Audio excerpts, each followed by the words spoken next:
오늘도 저희들을 불러주셔서 또 하나님을 예배하게 하시니 주여 감사합니다. 우리의 마음을 다하여 오늘도 하나님을 찾게 하시고 하나님의 임재 속에 오늘 저희들이 그동안 잊었던 마음의 평강과 안식을 다시 누릴 수 있는 복된 시간으로 인도하옵소서. 저희들에게 말씀해 주시고 말씀 속에서 하나님의 귀한 뜻을 발견하게 하시며 우리가 이 시대에 어떻게 살아야 할지 오늘도 도전하시고 또 훈계하여 주시옵소서.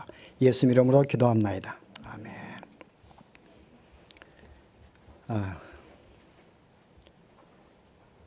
지금 저희가 우리 교단이 우리 교회가 어느 지금 교단에 속해 있죠? 제가 장로교입니다. 우리 장로교 신앙과 신학이 어디에 뿌리를 두고 있을까요? 예, 우리 말씀 듣기 전에 한번 생각해 보십시다. 우리 장로교의 신학과 신학은 가장 뿌리를 내린 사람이 누구일까요? 그런데 이분은 알아야 되죠, 그죠? 켈빈입니다. 루터는 기억하는데 같은 우리 종교개혁자 켈빈입니다. 그래서 우리가 켈빈이 장로교의 뿌리를 내린 신학을 연구하고 신학을 전수한 사람인데 그 사람이 거의 모든 성경을 다 추석했어요. 특별히 사도 바울의 서신은 굉장히 놀랍습니다. 그래서 오늘 장로교들은 이 바울에 대한 신학은 거의 바르게 잘 정립되어 있어요. 근데 켈빈이 유일하게 쓰지 않았던 주석이 하나 있습니다. 그게 뭘까요? 그게 요한계시록입니다. 요한계시록만은 추석하지 못했어요. 모든 성경은 추석했는데 그 이유가 뭔가 하면은 그 당시에 이 중세 교회가 요한계시록을 해석할 때에 실은 성도들이 알아들으라고 해석한 게 아니에요. 그 성도들을 무지하게 만들기 위해서 그것을 이용했습니다. 그 여기에 종교 개혁자들이 굉장히 분노를 일으켰어요. 모든 기독교인들을 무지하게 만드는 데 대해서. 게다가 종교 지도자들 중에 몇몇 사람들은 성경에 대해서 이게 하나님이신 성경인가? 라는 의구심을 갖게 되었습니다. 그러니까 여러분이 알고 있는 루터라든지 쭈빙글리 같은 종교 개혁자들은 성경의 이 정경성을 의심했어요. 그래서 이와 같은 상황 속에 켈빈은 문제 요소가 많은데 굳이 내가 이 계시록을 집필할 필요가 뭐가 있겠는가? 필요성을 느끼지 못해서 유일하게 이 책만은 추석하지 못했던 것입니다. 그 실은 당시에 그 종교 지도에 가했던 이 의구심은 그들이 처음 시작한 건 아니에요. 우리가 이 초대교회 보시게 되면은 그 정경성에 대해 초대교회부터 우리가 흘러갈 수 있습니다. 당시에 초대교회는 두 교회로 구분되었는데 동방교회와 서방교회, 그 아시아를 중심으로 한 동방교회가 있었고 유럽을 중심으로 한 서방교회가 있었습니다. 근데 동방교회 거의 모든 교회들 그리고 그 교회를 섬기는 유명한 어떤 이 지도자들은 똑같이 이 성경의 요한계시록의 정경성을 의심하고 있었어요. 이거는 하나님이신 성경이 아닐 수도 있겠다. 그래서 그 결과로 실제 2세기에는 요한계시록을 거의 상하지 않았습니다. 초대교회가. 그래서 3세기까지 또 어떤 이 신학의 교부들, 당시의 교회 리더들도 3세기까지는 거의 이 요한계시록을 인용하지 않았어요. 근데 반면에 기독교 주변에 있는 종파들, 뭐 이단 종파라든지 어떤 신비주의 어떤 이런 종파들은 실제 이 요한계시록 굉장히 큰 관심을 가졌어요. 여러분이 알고 있는 이 몬타니스트는 신비주의입니다. 그 당시에. 근데 이들은 자기들의 신앙의 예언과 환상을 굉장히 강조한 자들이에요. 근데 그들이 볼 때 요한계시록이 환상이 나오고 어떤 예언의 말씀이 나오기 때문에 자기들의 신앙을 합리화시켜주는 그런 말씀이기 때문에 특별히 이 말씀을 더 강조하고 가장 성경 중에 성경으로, 그러니까 정경 중에 정경으로 보고 이 말씀을 연구했습니다.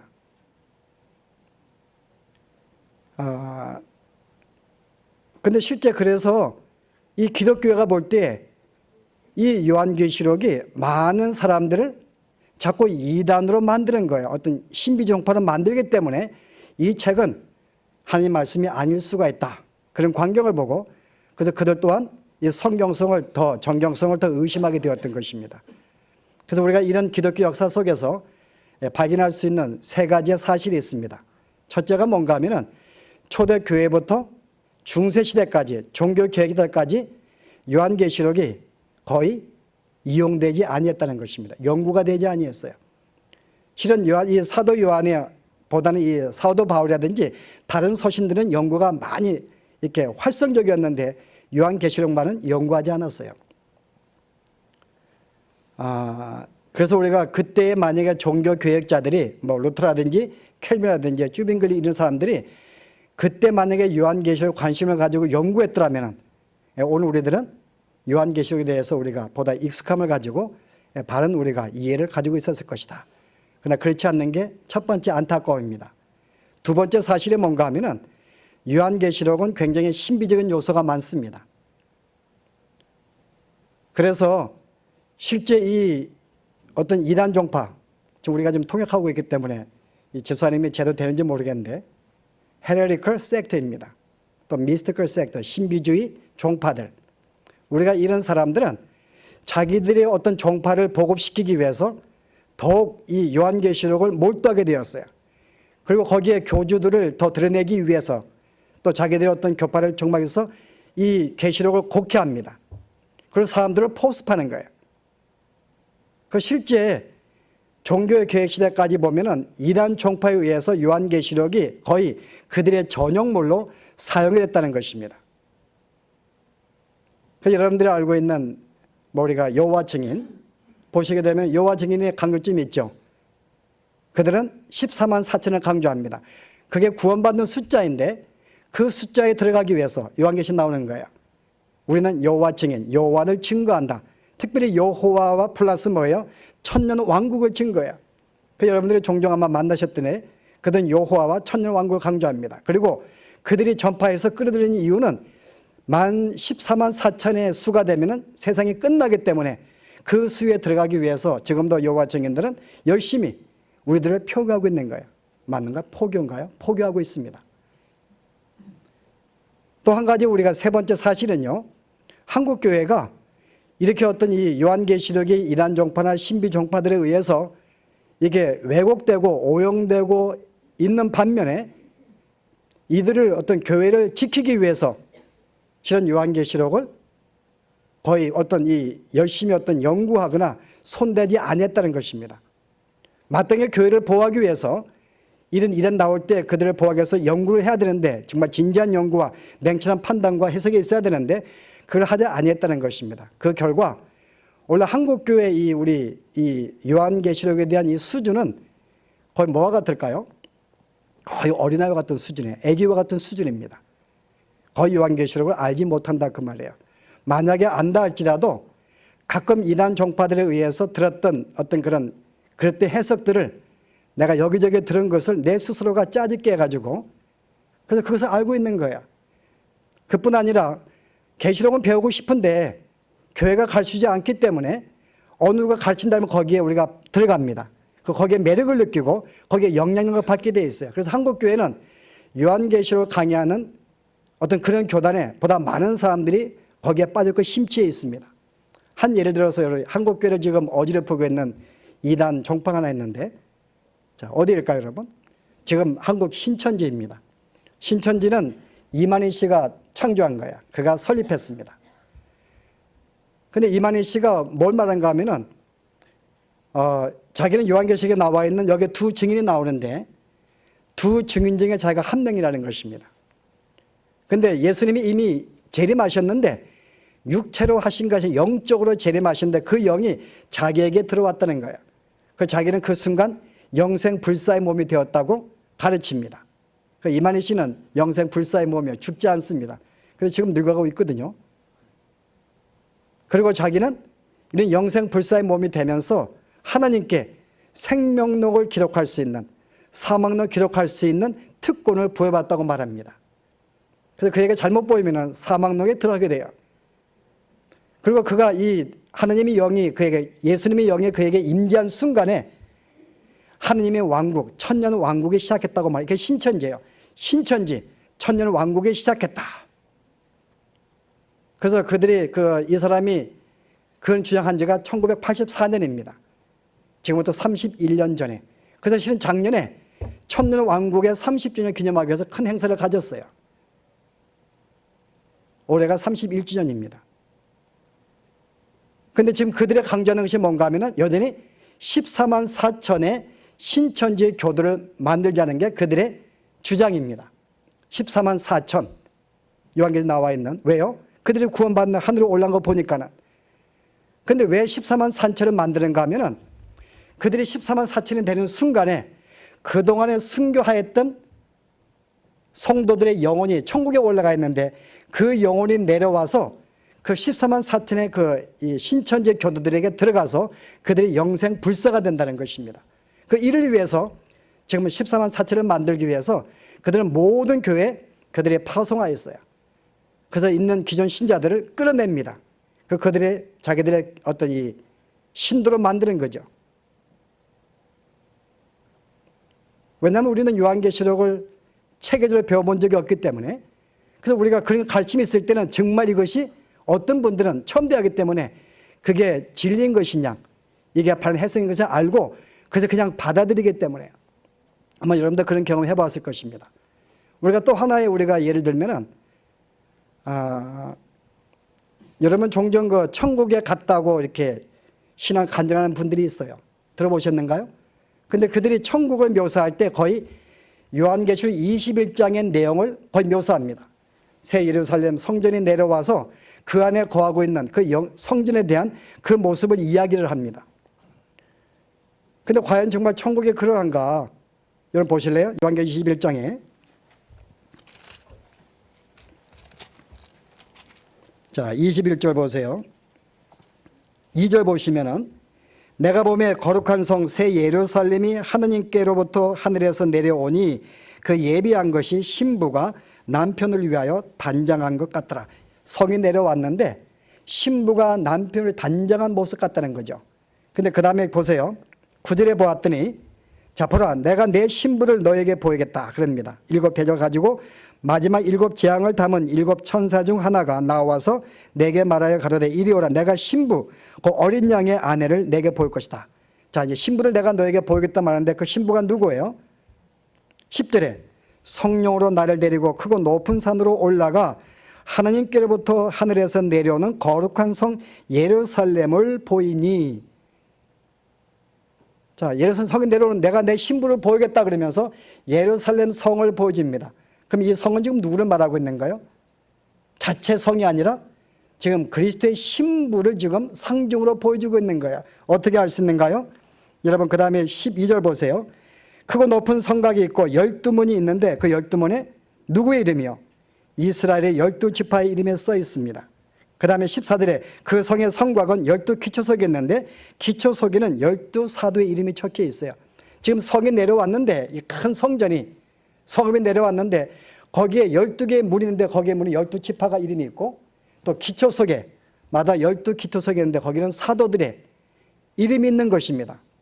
즉 구약에 하나님의 구원받은 백성들, 신약에 구원받은 12지파 12사도는 바로 구약을 대표하고 신약을 대표하는 구원받은 백성 대표이기 때문에 그들의 이름이 적혀 있어요. 즉 이것은 그리스도의 신부, 교회, 구원받은 교회를 묘사하기 위해서 상징으로 표현한 것입니다.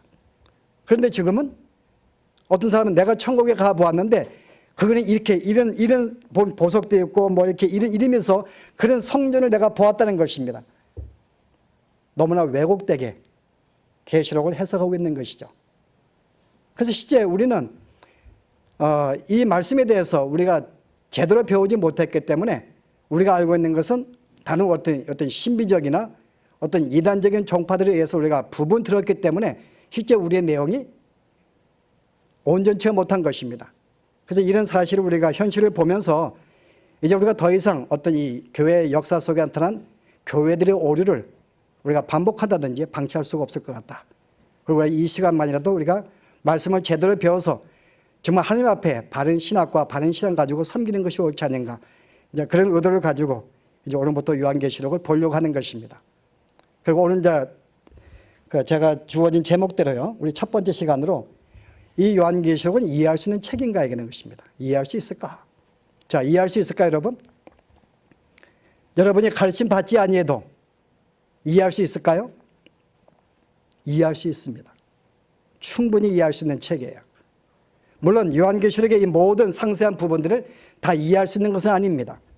그것은 다른 성경도 마찬가지예요. 다른 모든 성경들도 하나님 말씀이 워낙 이 깊고 신비하기 때문에 그 모든 걸 측량할 수가 없습니다. 그러나 우리가 그럼에도 불구하고요, 자세히 알지 못하지만 기본적인 핵심을 알고 있어요. 무엇을 믿어야 되는지 핵심적인 포인트를 알고 있다 그 말입니다.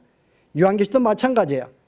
거기 우리가 모든 상세한 내용을 우리가 알 수 없을지 모르지만은 기본적으로 무엇을 믿어야 될지, 무엇을 알아야 될지, 어떻게 행해야 될 정도는 충분하게 알 수 있는 말씀이라는 것입니다. 왜요? 요한계시록도 모든 성경 중에 하나예요. 모든 성경을 주신 이유는 하나님의 백성들로 하여금 온전하게 만들고 그 모든 성경을 하나님의 감동을 된 것으로 모여 교훈과 책망과 바르게 하고 의로 교육하기에 유익하게 위해 주신 것입니다. 계시록도 우리로 하여금 바르게 인도하고 의로 교육하기에 성도들이 분명히 그 말씀을 붙잡고 바르게 살게 만들기 위해서 주신 말씀이에요. 이런 점에서 요한계시록은 분명한 메시지가 있는 말씀입니다. 여러분이 배우지 않아도 성경을 읽어보기만 하면 충분히 알 수 있는 내용이에요. 한번 실해 보십시오, 여러분. 집에 가서 한번 읽어보시면 제가 다음 주에 물어볼게요. 무슨 내용인가? 배우기 전에. 충분히 이해할 수 있는 쉬운 내용입니다. 오늘 본문이 그걸 이야기해 주고 있어요. 오늘 본문에 1장에 보시면은, 자, 이 요한계시록을 첫 번째 뭐라 그래요? 1절에 예수 그리스도의 계시라 그럽니다. 계시다. 계시라는 말은 밝힌다, 드러낸다 그 말이에요. 밝힌다. 감춰준 것이 드러나는 거예요. 어떤 수수께끼 같이 이렇게 감추기 위한 것이 아닙니다. 모든 성도들이 분명히 알기 위해서 드러난 말씀이라고 여기에 나와 있어요. 계시록이다. 계시다 그 말입니다. 두 번째는요, 이 예언의 말씀을 읽고 듣는 자가 복이 있다 그럽니다. 이 예언의 말씀이라 말합니다. 예언은 뭐예요? 여러분의 구약성경 예언서가 많습니다. 이사야, 예레미야, 에스겔, 다니엘, 그 12의 선지서들 다 예언서들이에요. 근데 그 내용을 보시면 두 가지 내용으로 함축되어 있어요. 예언이라는 것은 미래에 대한 것을 이야기합니다. 그런데 그것을 끝나지 않아요. 예언서가요. 미래의 어떤 벌어질 일들을 보여주면서 현재 우리의 모습을 점검하라고 말합니다. 현재 우리가 어떻게 살고 있는지 다시 우리의 신앙 상태를 분명히 점검해서 하느님 앞에 바르게 살라고 해 주신 것이 선지서들이에요. 그래서 오늘 이 예언서라는 것은 우리가 앞으로 되어질 미래 주님이 오실 날의 결과를 바라보면서 지금 현재 우리의 신앙을 분명히 점검시키기 위해서, 체크하기 위해서 주신 말씀입니다. 또 하나는 뭐라 그래요? 이 모든 것을 기록하여 7교회, 이 편지들, 서신들을 써서 7개에 보내라고 말합니다. 세 번째 이 책은 서신서입니다. 여러분이 이 서신서를, 편지를 쓸 때 애매모호하게 쓰지 않습니다. 쓰는 자의 분명한 뜻이 담겨 있어요. 교훈하기 위해서, 자기의 뜻을 알리기 위해서. 편지는 그런 것입니다. 그래서 계시록이나 예언서나 이 편지, 내가 이렇게 주었다는 것은 이 말씀은 분명히 받는 자가 그 하나님의 뜻이 무엇인지를 분명히 알게 만들기 위해서 이 책을 주었다는 거예요. 그러면 우리가 가질 질문이 뭐죠? 그럼 왜 우리가 혼란을 느끼냐 그 말입니다. 왜 우리가 요한계시록을 대할 때 어려움을 느끼냐 그 말이에요. 저는 두 가지로 생각을 해요. 첫 번째 어려움을 느끼는 것은 정말 이 책이 어려워서 어려운 것인가? 아니면 처음 접하기 때문에, 거의 내가 읽어보지 않았기 때문에 익숙하지 않아서 어려운 건가? 제 생각은 후자로 봅니다. 여러분 요한계시록을 읽어보지 않았기 때문에, 거의 처음 대하기 때문에 어렵게 느끼는 거지 실제 어려운 내용들이 하나도 없어요. 읽어보시면 알 것입니다.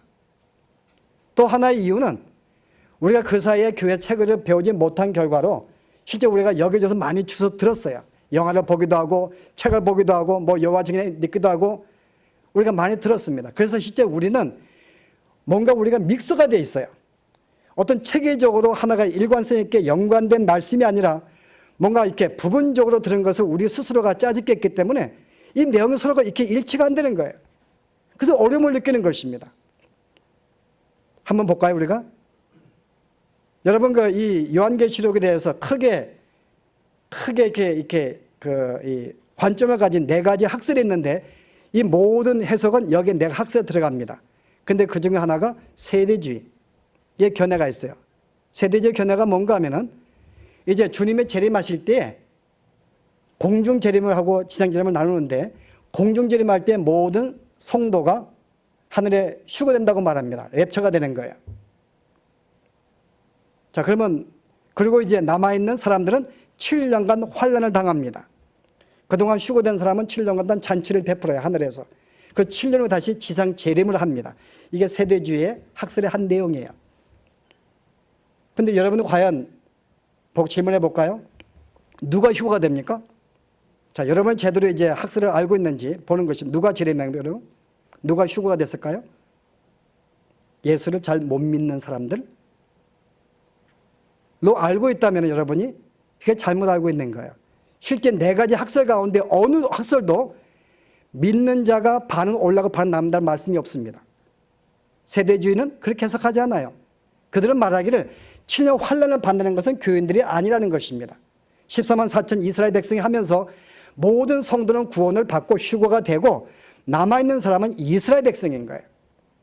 하나님이 이스라엘 백성을 구원하기 위해서 그들에게 복음을 전파하고 끌기 위한, 그들에게 환란을 주면서 이끌기 위한 목적으로 여기에 나와 있는 환란 받는 사람은 믿는 자가 아니 우리 성도가 아닌 유대인들로 해석해 세대주의냐. 근데 우리는 남아있는 자가 믿는 성도로 알고 있어요. 이게 혼란입니다. 이게 우리가 이란 종파로부터 들은 부분적인 것들이에요. 우리가 정통적으로 네 가지 학설은 어느 누구도 남아있는 자가 성도라고 말하지 않습니다. 세대주의까지도 그들은 이스라엘 백성들로 이야기를 해요. 여러분 만약에 남아있는 성도로 이야기한다면요, 지금 뭔가 내가 지금 잘못 들었다 보시면 됩니다.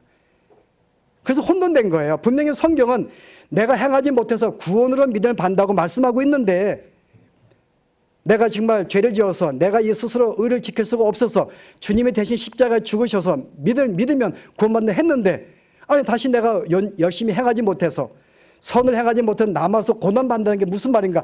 그래서 혼돈되는 거예요. 근데 실제 세대주의는 모든 교회는 믿음이 적든지 크든지 다 휴거가 됩니다. 그리고 고난받는 사람은 이스라엘 백성이 그들을 끌기 위해서. 자, 그러면 또 하나 해볼까요? 여기서 그 남겨있는 사람이 세대주의 학설입니다. 남아있는 사람이 7년 환란을 당합니다. 믿는 자일까요? 믿지 않는 자일까요? 우리는 믿는 사람을 생각해요. 믿는 사람이 이제 내가 믿음이 적어서 이 땅에 남겨둬서 조금 더 내가 환란을 받고 주님의 찾음의 신앙을 정화시킨 다음에 이제 천국을 끌기 위한 목적으로 믿는 자가 환란을 당한다고 말합니다. 7년 동안. 근데 과연 성경은 그런가? 성경은 전혀 그렇게 말하고 있지 않아요. 한번 보실래요? 요한계시록에 누가 환란을 당하고 있는지 보십시다. 자, 9장 말씀 보세요. 18절에 여기 이제 7 나팔이 나오는데 7 나팔을 불 때마다 재앙이 떨어집니다. 자, 18절 보세요. 어떤 재앙인가요? 앞에 있는 이 세 재앙, 곧 저 입에서 나오는 불과 연기와 유황을 인하여 사람 3분의 1이 죽임을 당하니라. 자, 이 모든 지구에 3분의 1 죽임 당합니다. 20절에 이 재앙에 죽지 않고 남은 사람들은 그 손으로 행하는 일을 회개치 아니하고 오히려 여러 귀신과 또는 보거나 듣거나 다니거나 하지 못하는 금, 은, 동과 목석의 우상에게 절하고 또 그 살인과 복술과 음행과 도덕질을 회개치 아니하니라. 지금 하나님이 지금 재앙을 주고 있는데 재앙을 받는 사람은 누구라고요? 신자가 아니에요. 그들은 악해서 재앙을 당해도 여전히 회개치 아니하고 하나님께 돌아오지 않는다고 말합니다. 하나님 밖에 있는 불신자가 재앙을 받고 있는 거예요. 7인을 뗄 때 7 나팔이 나오고 7 대접이 나올 때 재앙을 받는 대상이 누구인가? 누구라고요? 하나님을 알지 못하는 예수를 안 믿는 사람들 당하는 거예요. 근데 우리는 어떻게 알고 있어요? 믿는 사람이 믿음이 적어서 휴거가 안 돼가지고 7년간 우리에게 적용을 시킵니다. 바로 이게 우리가 부분적으로 잘못 들은 내용들이에요. 성경이 그렇지 않습니다. 그래서 오늘 우리가 어떤 문제 속에서 우리가 첫 번째 오늘 가질 생각은요, 우리가 이해할 수 있는 책이라 했기 때문에 우리가 어떻게 이 말씀을 이해할 수 있는가, 이 말씀을 이해하기 위해 첫 번째 가져야 될 하나의 단계가 있습니다. 그게 뭘까요? 이 책이 어떻게 기록되어 있는가를 발견하는 것입니다. 이거 발견하게 되면은 이 내용을 우리가 쉽게 이해할 수 있어요. 어떻게 기록되었을까요? 이 요한계시록은 이 요한이 계시를 받자마자 이것을 기록했을까? 아니면은 이것을 계시를 본 환상을 본 다음에 오랫동안 묵상하고 연구해서 정리했었을까요? 맞추면 100이고 틀리면 빵점입니다. 둘 중에 하나인데. 근데 실제 이 환상을 보자마자 기록했다 그러기에는 너무나 이 요한계시를 그렇게 말하고 있지 않아요. 왜냐하면 이 요한계시록에 너무나 정교하게 구조가 되어 있습니다. 너무너무 정밀해요. 또 하나는요, 하나의 그 문학적인 기교가 표현되어 있습니다. 하나님이 주어서 썼다면 어떤 문학적인 기교가 어떤 서론과 본론과 이런 내용이 나올 수가 없는 거죠. 그냥 받아 쓰기 때문에. 근데 굉장히 문학적인 기법이 여기에 표현되어 있어요. 또 하나는 이 요한의 특유한 문학적인 특성이 스며 있습니다. 만약 그냥 받아 썼다 그러면은 자기의 어떤 문체, 어떤 자기가 잘 쓰는 단어들, 그것이 들어갈 수가 없습니다. 그런데 여기에는 이 요한이 잘 쓰는 많은 수많은 용어들, 그의 문체, 그의 특성이 여기에 많이 스며들고 있다는 거야. 그것은 무슨 말인가 하면은 그냥 환상을 보자마자 쓴 것이 아니라 오랫동안 묵상하고 그걸 연구하고 정리해서 썼다고 하는 것입니다. 자, 그럼 우리가 어떤 교훈을 받을 수 있어요? 요한계시록 우리가 대할 때에 너무 우리가 주관적으로 대하면 안 됩니다. 아, 이것이 이 뜻이 아닌가? 그런 생각 가지고 접하면 안 되고요. 또 하나는 신비적으로 보면 안 됩니다. 오히려 이성적이고 분석적인 자세를 가지고 대해야 되는 거예요. 왜냐하면 그렇게 썼기 때문에요. 굉장히 분석적입니다. 그래서 우리가 이 요한계시록에는 우리가 뭐가 많이 나오는가 하면은 어떤 상징적인 언어가 나옵니다. 그리고 상징적인 환상이 많이 나와요. 거의 상징 언어와 환상으로 채워져 있습니다. 그럼 우리가 이것을 분석하고 우리가 쪼개야 한다는 거죠. 여러분 분석할 수 있겠어요? 우리가 그래야지만이 우리가 이 상징 언어와 이것을 분석해 이 내용을 알아야지만이 우리가 요한계시록을 이해할 수 있으니까요. 그렇다면 우리가 어떤 이 상징적인 언어와 이 상징을 우리가 이해할 수 있을까? 충분히 이해할 수 있습니다, 여러분이. 별로 어려운 거 아니에요. 왜냐하면 상징 언어라는 것은 쉬운 말로 이 뉴스페퍼가 사용하는 글이 아닙니다. 어디에 쓰는 거예요? 시가 사용하는 거예요. 시를 쓸 때, 그 어떤 걸 표현할 때 그냥 어떤 단어를 가지고 그걸 은유적으로 비유하는 것입니다. 이해하셨는가요? 제가 쉽게 설명하면은 한번 제가 글쎄 한 예를 들어서 한 마리의 쥐가 냄비 속에 들어가서 그걸 휘젓고 있다. 이해가 됐는가 여러분? 무슨 말인지요? 한 마리의 쥐가 냄비 안에서 요동을 치고 있는 거예요. 무슨 뜻이에요, 여러분? 여러분이 한국을 많이 떠나서 여러분 그 은유예요. 여러분 실제 이 성경을 쓸 때에는 그 당시에 백성들이 교회들은 사람들이 쓰고 있는 그 어떤 이 단어들을 뺏고 썼기 때문에요. 그들은 이 단어를 이해할 수 있어요. 오늘 우리 쥐 그러면요. 누가 생각나요? 한국에서 쥐 그러면 누구를 비유하고 말씀하고 있는 거예요? 이명박 대통령이죠. 냄비 그러면요. 한국이에요. 냄비 근성. 그러니까 실은 이명박 대통령이 한국을 어지럽게 만들어 버린 거예요. 그 표현을 그렇게 합니다. 한 마리 쥐가 냄비 속에서 요동을 치고 있다. 이게 준비가 안 됐네요. 요한계시록 볼 준비가. 현대 우리 언어도 이게 상징을 모르고 있는데, 그러면 한 마리의 닭이 냄비에서 요동치고 있으면요. 그 말이에요, 여러분. 그러니까 실은 우리가 닭 쥐하면은 그 시대는 무슨 말인지 알고 있어요. 그래서 우리가 그 시대의 성경이 아닌 그 당시의 문헌들이 이 닭을 뭐라고 비유하고 있는가? 너 국수 언제 먹을 때 국수 먹는 게 아니잖아요. 여기 나올 때요. 너 언제 결혼하냐 그 말입니다. 국수의 의미가 무엇인가를 찾으면 되는 것입니다. 근데 다행히도 이 상징의 언어들이 이 자체가 해석하고 있다는 거예요. 굳이 찾을 필요가 없이 거의 모든 내용들이 상징의 언어가 나오면 이 저 자체가 해석해주고 있어요. 한번 보실래요? 한두 개 보십시다. 해석하고 있는지. 요한계시록 1장 보십시다. 제일 마지막 절에. 또 내가 본 것은 내 오른손에 7별의 비밀과 7금 촛대라. 7별은 7교회의 사자요 7촛대는 7교회니라. 촛대가 나오는데 촛대는 교회라고 말합니다. 이 상징적 언어를 풀어주고 있어요. 또 하나 보실래요? 요한계시록 한 12장 보십시다. 하늘에 또 다른 이적이 보이니 3절에요. 보라 한 큰 붉은 용이 있어 머리가 7이요 뿔이 10이라. 그 여러 머리에 7 면류가 있는데, 자 용이 나오는데 머리가 7이고 뿔이 10이에요. 그래서 뿔에는 10개 면류관을 쓰고 이렇게 나옵니다. 근데 용이 뭐라고 나옵니까? 9절 보세요. 큰 용이 내어 쫓기니 옛 뱀, 곧 마귀라고도 하고 사단이라고 하는 온 천하 이렇게 나옵니다. 자, 여기 누굽니까? 이런 마귀고 사탄이라고 이미 해석해주고 있어요. 하나만 더 보실래요? 13장 보세요. 자, 11절에 내가 보면 또 다른 짐승이 땅에서 올라오는데 새끼 양같이 두 뿔이 있고 용처럼 말하더라. 저가 먼저 나온 짐승의 모든 권세를 그 앞에서 행하고 땅과 땅에 거하는 자들로 처음 짐승에게 경배하게 하니 곧 죽게 되었던 상처가 나은 자니라. 큰 이적을 행하되 심지어 사람들로 앞에서 불을 하늘로부터 땅에 내려오게 하니, 땅에서 짐승이 하나 올라왔는데 첫 번째 나온 짐승을 섬기게 만듭니다. 그래서 이적도 행하는 거예요. 자, 누굴까요? 땅에 올라온 짐승? 근데 그 다음에 풀어주고 있어요. 19장 보실래요? 쭉 말씀이 가면서 1절 보세요.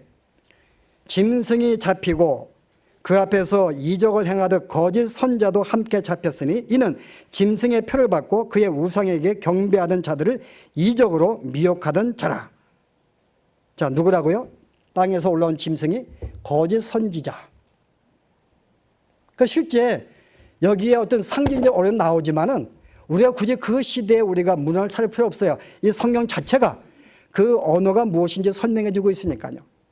또 하나가 나오는 게 상징적인 환상입니다. 환상도 감사하게도요, 거의 모든 구약에서 환상에서 가져온 거예요. 이것은 무슨 말인가 하면은 구약의 그 환상의 뜻을 알면은 이 환상의 의미를 안다는 것입니다. 쉽게 설명해서 요한계시록 전체가 404절로 되어 있어요. 404절. 400절로 보십시다. 여러분 404절이면 이해 안 되니까는 400절. 근데 이 이상적인 환상들은 309절이 나옵니다. 4분의 3이 결국은 구약에 있는 환상을 가져와 썼다는 거죠. 왜냐하면 309절이 구약에 가져온 구약의 환상이니까요. 그래서 우리가 어떤 환상이 나오면은 그래서 구약에서 찾으면 되는 거예요. 한 가지 일도 오늘 끝내도록 하십시다. 보실래요? 오늘 13장 읽었는데 한번 보십시다. 13장의 1절에 어떤 짐승이 나오는지. 내가 보니 바다에서 한 짐승이 나오는데 뿔이 10이요 머리가 7이라. 그 뿔에는 10면류관이 있고 그 머리들에는 참남된 이름들이 있더라. 내가 본 짐승은 표범과 비슷하고 그의 발은 곰의 발 같고 그 입은 사자의 입 같은데 용이 자기에게 능력과 권세와 그 보좌를 그에게 주었더라. 자, 보실래요? 자, 땅에서 지금 바다에서 짐승이 올라왔습니다. 바다에서. 근데 그 짐승의 얼굴이 어떻다고요? 표범 같기도 하고 사자 같기도 하고 곰 같기도 하고 라고 이야기합니다. 자, 이 현상이 어디 나올까요, 여러분? 구약에? 저를 보시면 안 되죠. 주님께 간구하셔서 이 계시를 받으셔야지 알 수 있는데 다니엘서 7장 보실래요? 이 모양이 똑같이 나오고 있는지 보십시다. 자, 다니엘서 7장 1245페이지입니다. 1절에 벨사살 왕 원년에 다니엘이 그 침상에서 꿈을 꾸며 내 속으로 이상을 받고 그 꿈을 기록하여 그 일의 대략을 진술한지라. 다니엘 진술에 가로되 내가 밤에 이상을 보았는데 하늘에 내 바람이 큰 바다로 몰려오더니 큰 짐승 넷이 바다에서 나왔는데, 자, 지금 다 나오죠? 그 모양이 각각 다르니 첫째는 사자와 같은데 독수리의 날개가 있더니 내가 볼 새에 그 날개가 뽑혔고, 그 다음에 5절 보세요. 또 다른 짐승 그 둘째는 공과 같은데 그것이 몸 한편이 들었고 그 입의 이 사이에는 새 갈빗대가 물렸는데, 6절에 그 외에 내가 또 본 적 다른 짐승 곧 표범과 같은 것이 있는데 바다에 올라왔는데 거기에 지금 사자가 등장하고 곰이 등장하고 누가 등장해요? 표범이 등장합니다. 똑같은 환상을 지금 보여주고 있는 거예요. 그럼 이 뜻이 뭐냐? 그 말이 이 뜻이요. 이 뜻이 뭘까요? 여러분 잘 보세요. 다니엘 7장 보세요. 이 뜻이 뭔가 보세요. 자, 첫 번째 짐승이 나오는데 사자 같은데 독수리의 날개가 있습니다. 뭘 상징할까요? 다니엘서? 그 당시에 바벨론 상징하는 거예요. 앞에 2장에 보시면 나중에 이제 해석할 것이지만은 2장에 보면은 이 다니엘의 왕의 큰 꿈을 꾸잖아요. 금 신상. 이해하죠? 금으로 된 머리와 이 은으로 된 양팔과 그 다음에 이렇게 어떤 청동으로 된 이 몸과 허벅지, 그 다음에 철과 흙으로 된 이 다리. 근데 어떻게 풀어요, 다니엘이? 바로 이 머리는 왕입니다. 그 다음에 두 팔은 메디아 파사가 동맹을 맺어서 당신을 물리칠 것입니다. 그게 페르시아예요. 그 다음에 강한 나라, 그 다음에 알렉산더, 헬라가 나와서 페르시아를 멸망시킬 것입니다. 그 다음에 철기를 가지고 세계를 제패했던 로마가 나와서 바로 이 헬라를 물리칠 것입니다. 그 실제 앞에 2장에서 풀어주었어요. 네 나라의 연속적으로 이 나라가 어떻게 진행되는지 이 세상의 왕국을 보고 풀어주었습니다. 똑같은 내용의 7장이에요. 당시의 바벨론은 이 독수리 날개 있는 사자가 바벨론의 형상입니다. 그들의 상징이에요. 근데 이게 어떻게 돼요? 뽑히는 거예요. 두 번째 누가요? 곰이 몸에 한쪽에 들렸어요. 뭔가 메디아 파스 두 나라가 동맹해서 바벨론 물리쳤는데 페르시아가 더 강해가 나중에 이 메대를 흡수해버립니다. 그래서 곰이 한쪽에 다리가 들리는 거예요. 그 다음에요. 6절에 보았더니 표범과 같은, 표범이 가장 빠른 짐승 아닙니까? 알렉산더가 수년 만에 세계를 점령했어요. 가장 빠르게 점령하는 표범이 등장합니다. 근데 이 사람이 누구와 함께 날개가 몇이 있어요? 날개 4시 있어. 알렉산더가 4명의 장군을 데리고 어때요? 이 세계를 점령했던 거예요. 그 실제 이 내용도 앞에 내용 반복적으로 보여주는 것입니다. 실은 이 세상의 권력을 보여주는, 국가를 보여주는 거예요. 땅에서 올라온 짐승은 국가를 보여주는 것입니다. 그래서 오늘 요한계시록 13년 나와 있는 이 땅에 난 짐승은 바로 그거예요. 국가, 권력. 근데 아까 12장에서 용이 나왔는데 용이 뿔이 10개고 머리가 7개인데 이 모양의 땅에 나온 짐승이 거의 똑같습니다. 지금 뭘 흉내내고 있는 거예요? 지금 이해되셨는가요? 12장에 용이 등장했는데 이 용의 모습이 어떻다고요? 다시 보십시다. 이거 마지막 또 봐야 되는데, 그죠? 더 돌리시기 전에. 자, 12장에 보았더니 하늘에서 이적이 있는데 큰 붉은 용이 있어 머리가 7이고 뿔이 10이고 그 머리에 금 7 면류관이 있는 용이 등장한 거야. 근데 13장의 1절에서 바다에 나온 짐승이 있는데 거기다 뿔이 10이고 머리가 7이에요. 그 뿔에 면류관이 있습니다. 거의 지금 용과 흡사하잖아요. 지금 누구를 흉내내고 있는 거예요? 지금 이 용이. 하나님을 흉내내고 있는 거예요. 하나님은 보이지 않습니다. 사탄도 보이지 않게 역사해요.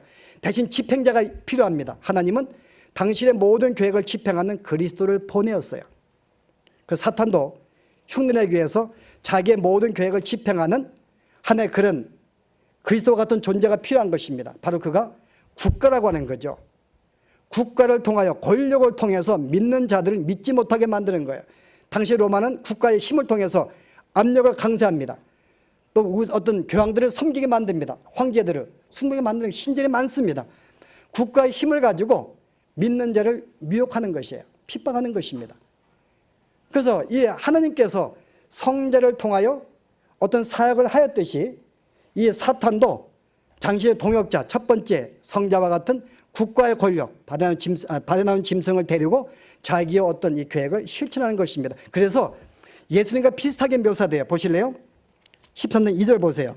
아니 3절 보세요. 이 바다에 나온 짐승이 어떤 일이 벌어져요?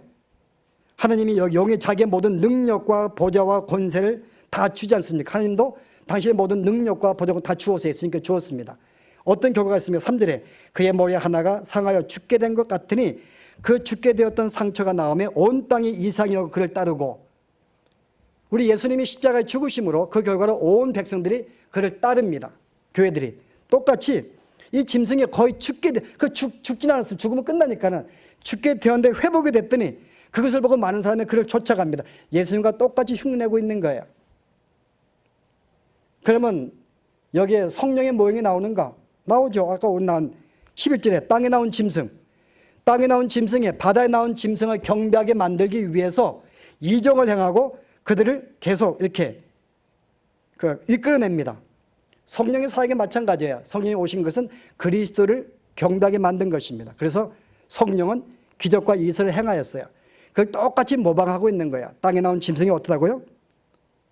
나와가지고 그 나왔던 상처를 섬기게 만드는데 이적을 행하고 불이 나와서 땅이 내려오게 해서 많은 사람들로 그를 믿게 만든다. 이적을 행해서요. 성령 오순절 내려오고 똑같이 흉내내고 있는 것입니다. 그럼 마지막으로 그럼 교회가 있는가? 성부와 성자와 성령의 사역으로 말미암아 교회가 탄생했습니다. 교회는 순결한 신부예요, 그리스도의. 그럼 이것도 모형을 해야 될 거 아니에요. 그러면 여기에 사탄과 이 국가를 섬기고, 그 다음에 모든 이 거짓 선자, 이 기사와 이적 모든 문화 섬기는 그 무리들, 불신자들을 말하죠. 이들은 뭐라고 표현해요? 19장에 음녀, 바빌론을 표현합니다. 음녀.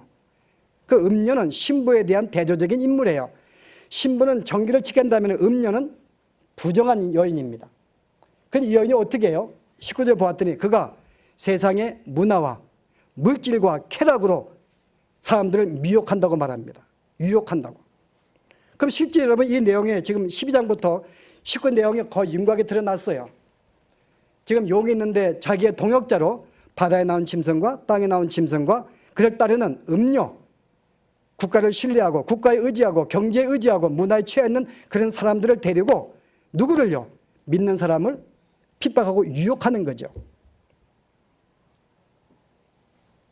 그런데 오늘 그 내용도 요한계시록 내용들이에요. 바로 교회가 이렇게 어떤 이 사탄에 의해서 국가 권리 때는 핍박을 당하게 될 것이고, 때로는 거짓된 선지자, 잘못된 교훈이죠. 세상의 교훈이라든지 교회 내에서도 잘못 해석을 시켜서 사람들을 미혹하게 만들거나 또 음료를 통하여 우리를 물질을 끌고 쾌락을 만들어서 하나님을 떠나게 만듭니다. 이게 바로 요한계시록에 나와 있는 교회에 대한 핍박이고 유혹이고 미혹인 거예요. 근데 한 가지 감사한 것은 이들은 짐승으로 표현됩니다. 짐승은 짐승에 끝나요. 창세기 1장에 하나님이 아담을 만드시고 온 짐승을 다스리고 지배하라고 말합니다. 둘째 아담으로 오신 예수 그리스도, 그분은 인간이십니다. 결국은 짐승은 인간 앞에 굴복하게 돼 있어요. 그리스도께서 결국은 이 모든 것을 지배하고 통치한다는 거죠. 그래서 비록 사탄이 자기의 동역자를 데리고 하나님을 모방해서 교회를 때로는 핍박을 하고 유혹을 하고 미혹을 해서 그들을 한다 할지라도 승리는 누구요? 그리스도로 말미암아 교회에 주어진다는 것이 이 요한계시록의 전체 주제입니다. 전체 주제예요. 만약에 이 주제 가운데 교훈이 하나 있다면요, 우리에게 교훈은 교회입니다. 자, 여러분이 만약에 사탄이 정부를 가지고 권력과 힘을 가지고 국가를 가지고 핍박을 합니다. 뭐 소련이나 중공, 북한들 마찬가지예요. 핍박을 할 때 성도가 그 신앙을 지킬 수 있는 것은 뭐겠어요? 인내하는 것입니다. 핍박이 올 때 인내하는 거야. 그 다음에 땅에 나온 짐승이 만약에 우리가 거짓된 교훈으로 우리에게 말씀을 가르칠 때 우리가 할 수 있는 것은 그 미혹에 넘어지지 않고 믿음을 갖는 것입니다. 바른 믿음. 그래서 13장에 그렇게 나온 거예요. 10절에 사로잡는 자는 사로잡힐 것이요 칼로 죽이는 자는 마땅히 내 칼에 죽이리니 그러나 성도들의 인내와 믿음이 여기 있는, 이게 교훈입니다. 그렇게 너희를 핍박하고 너에게 잘못된 모든 교훈들을 유혹한다 할지라도 너희는 그때 인내하라 그 말이에요. 주저앉지 말고 거기에 굴복하지 말고 인내하고 믿음을 가지고 그 모든 잘못된 것을 판단하고 믿음을 지키라는 것입니다. 만약에 음료에 대해서 유혹에 대해서는요, 18장 4절에 거기서 나오라 그래요.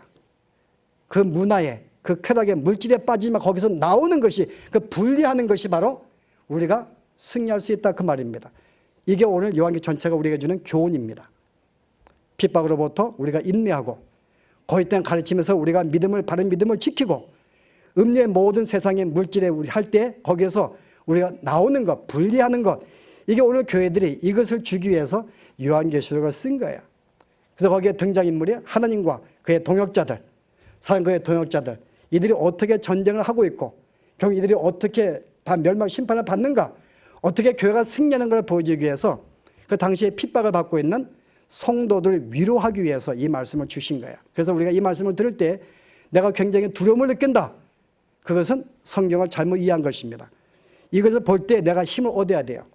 위로받아야 됩니다. 용기를 얻어야 돼요. 왜요? 하나님이 승리하셨기 때문에, 나와 함께 하시기 때문에, 어쨌든 마귀는 거기 멸망하기 때문에. 그래서 우리는 위로받는 게 정상입니다. 그래서 우리가 오늘 이와 같은 내용 볼 때 이것은 이해할 수 있는 책이라는 거죠. 이제 결론을 맺습니다. 이해할 수 있는 책이기 때문에 여러분 지금부터 성경을 읽으십시오. 제가 요한계시록 한 2년 정도 지금 강의할 생각인데요. 여기 너희가 이 예언의 책을 읽는 자와 그다음 뭐요? 듣는 자가 복이 있나니. 우리가 자체에 읽으면 복이 있습니다. 하나님 명령 말씀이기 때문에 약속입니다. 그다음에 말씀을 듣는 자도 복이 있습니다. 주중에 말씀을 읽으시고 그다음에 주일 나와서 말씀을 들으시면은 우리의 복을 주신다는 거예요. 여러분이 읽으시면은 내용을 이해할 수 있어요. 이해할 수 있습니다. 한 가지 맞춰 끝내죠. 여러분이 아이들이 여러분 상징, 여러분 환상이라는 것은 뭐에 대한 거예요? 이거는 우리의 생각을 글로 표현한 게 아니라 그림으로 표현한 거예요. 그림으로. 그 일종의 이 풍자 만화와 같은 것입니다. 그 여러분 만화 읽을 때 여러분 어떻게 읽어요? 만화 볼 때 읽어봤잖아요, 그죠? 볼 때 거기에 뭐 괴물이 나쁜 악을 표현했던 괴물이 나옵니다. 근데 괴물이 뭐 뿔이 나오고 뭐 이빨이 나오고 이 모양이 못생긴 거야. 근데 우리가 만화를 볼 때 야, 얘가 뿔이 몇 개냐? 10개인가? 10개 의미가 뭔가? 그거 안 봅니다.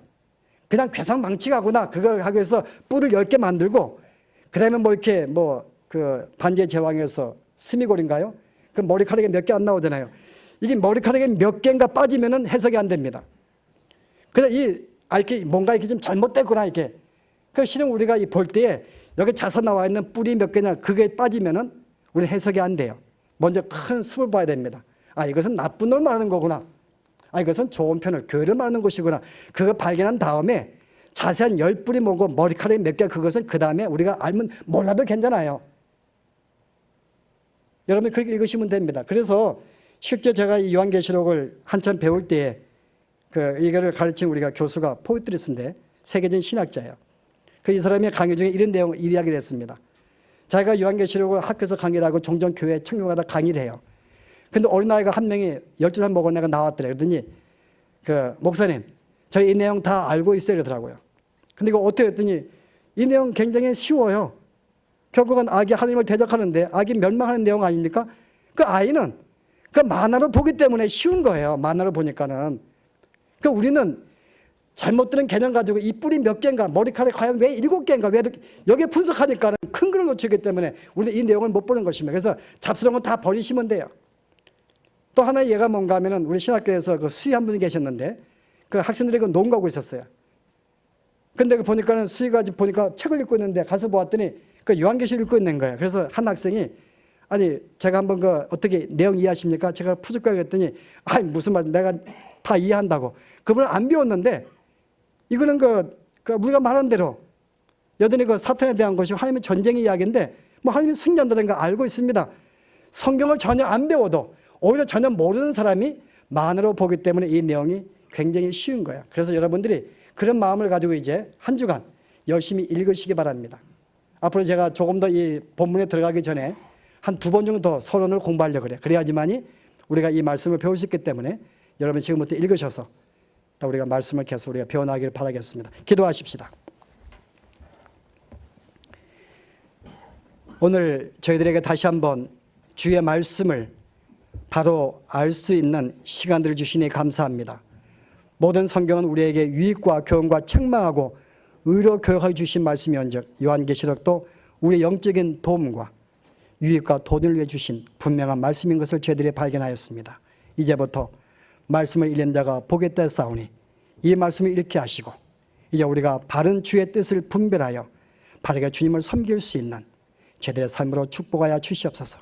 비록 사탄은 우리가 교회를 넘어뜨리기 위해서 때로는 국가의 힘을 통하여 핍박을 하거나 때로는 거짓된 세상의 진리와 윤리로 우리를 유혹하거나 때로는 세상의 물질과 문화로 우리를 참 유혹한다 할지라도 궁극적으로 하나님의 승리함을 믿고 우리가 굴복하지 아니하고 인내하게 하시고 바른 믿음을 갖게 하시고 세상에 우리가 불의로부터 분리하여 승리의 삶을 살아갈 수 있는 저희들의 삶이 되어지도록 축복하여 주시옵소서. 예수 이름으로 기도합나이다.